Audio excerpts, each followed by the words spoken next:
Hello, so this is going to be a sort of medium video because tomorrow is a very big day, and it's a day that I've been working towards since I was 11, which was nearly 14 years ago now, and it's the first day that I start work as a doctor, which is terrifying. And I say it's like half starting because we're technically doing our induction and shadow period, which means that we're sort of like baby doctors in the fact that we just kind of follow the ward, see how it works, and try and get our head around some systems before we start fully on Wednesday. But it still is like a massive day. We get our lanyards tomorrow, we get our ID badges that say doctor on them, we get to see the ward that we'll be working on for the next 4 months, and we get to see, that's my washing machine, we get to see just kind of what the next 2 years is going to be like. And it's just a big day, I suppose, and I know it's kind of like a minor step in the next stage of my life, but it's here and it's happening, and I don't know, it's been something I've been chasing for that long that now it's happening, it doesn't feel real, and I'm sure I'll snap out of dreamland pretty quickly as an F1, but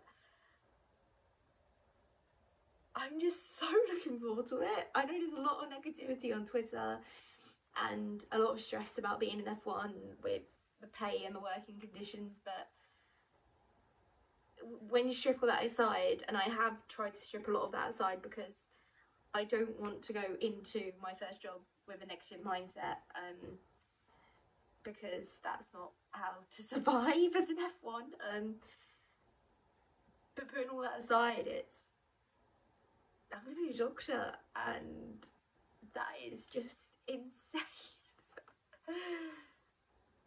I wish I could go back and tell like 9-year-old Abby what we're going to be doing, and she'll probably question why at first we're not at the Royal Ballet School, because that was a plan as well. She'll probably then ask why are we not an astronaut, because that was another plan, and 16-year-old Abby would be like, hell yes. 18-year-old Abby would laugh and probably slap me around the face, because at that point it just looked like it was never going to happen. I had been rejected from like 7 universities and wasn't getting the grades for medicine or any other course, so I honestly think if I'd gone back and told my like 18-year-old self this, I would save myself a lot of hurt. My 21-year-old, well, my 20-year-old self would be in awe, because that was the time that I was applying for med school and I never thought it would happen. I honestly never thought it would. I had actually put a deposit down on a room to do a master's in, because I honestly didn't think it was going to happen. And I got my interview offer literally the week after my 21st birthday, which was insane. And I just remember sitting there reading it going, this can't be happening, this can't be happening to me, it's me. So, and now we're here, and even first-year-old medicine Abby would be absolutely shocked that we made it, because I never thought I would. I really took me a long time to settle into medicine and know that this is where I want to be. It's been such a wild year. I was doing my finals in kind of February, March time. I then did my, like, honest to God, these past couple of months have gone by so quickly, and everyone says that, but you don't kind of know and believe it until you get here.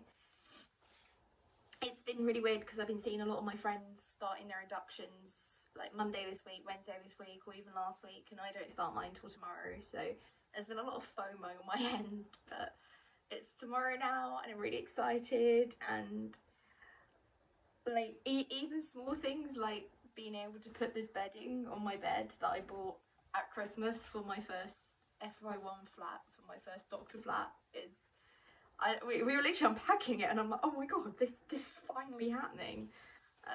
Putting on the graduation gear was just insane. My brain still hasn't caught up, and yeah. I know I'm gonna get teary and I know it's really pathetic, but honest to God, when you've wanted something for this long and you put all your passion into it and you have just worked and worked and worked and just kept going even though you got told no and got told to choose a more suitable career path, to be here is great. I tried to find one of my lecturers, well, one of my teachers from secondary school today online, a guy called Mr. Birtwistle. And Mr. Birtwistle was a bit like Marmite. You either loved him or you hated him. And one of his most repeated things whenever I said that I wanted to be a doctor was, well, I've never taught a doctor before. And I really want to tell him that he can't say that anymore. Because I made it.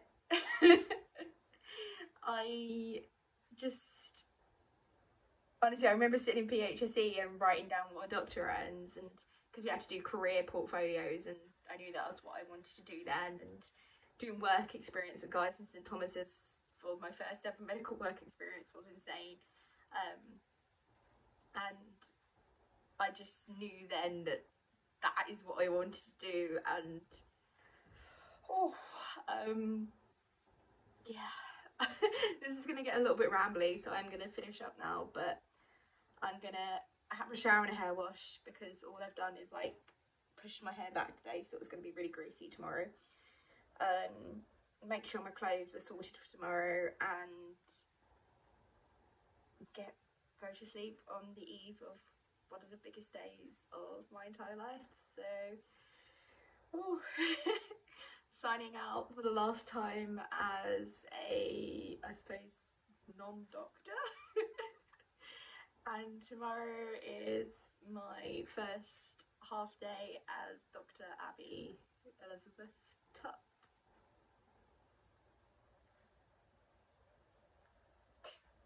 See you later.